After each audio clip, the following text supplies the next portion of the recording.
नमस्ते सबैजनालाई, यो मेरो पहिलो ब्लग हो र म नयाँ पनि छु।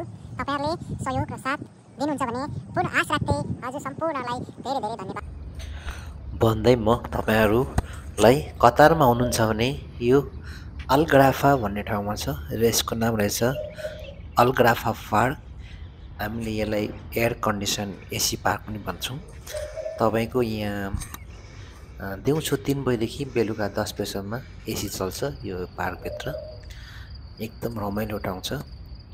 सायद फ्यामिली परिवार पनि अझै राम्रो छ। अझै जोडी गर्लफ्रेन्ड बयफ्रेन्ड अझै राम्रो छ। सुन्दर ठाउँ छ। तपाईहरु पनि आउन सक्नुहुन्छ। र साथै यही ग्राफा एजकाव वरिपरि हुनुहुन्छ भने तपाईहरुले फिजिकलको लागि रनिङ एक्सरसाइज गर्ने सबै इक्विपमेन्ट सामानहरु पनि छ।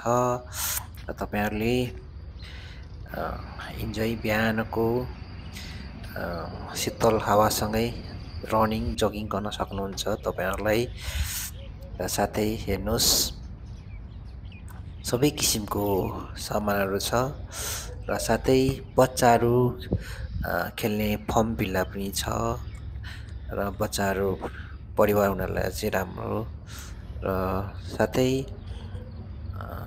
एकदम सुन्दरीय रमणीय ठाउँ छ।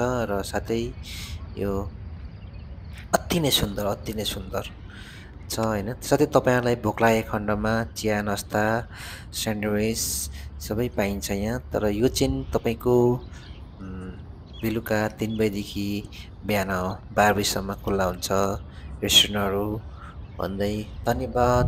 अझै तपाईहरुले यस्तो कतारको नयाँ ठाउँहरु हेर्न चाहनुहुन्छ भने यो च्यानललाई सब्स्क्राइब गर्नुहोला, लाइक गर्नुहोला, शेयर गर्नुहोला। धन्यवाद।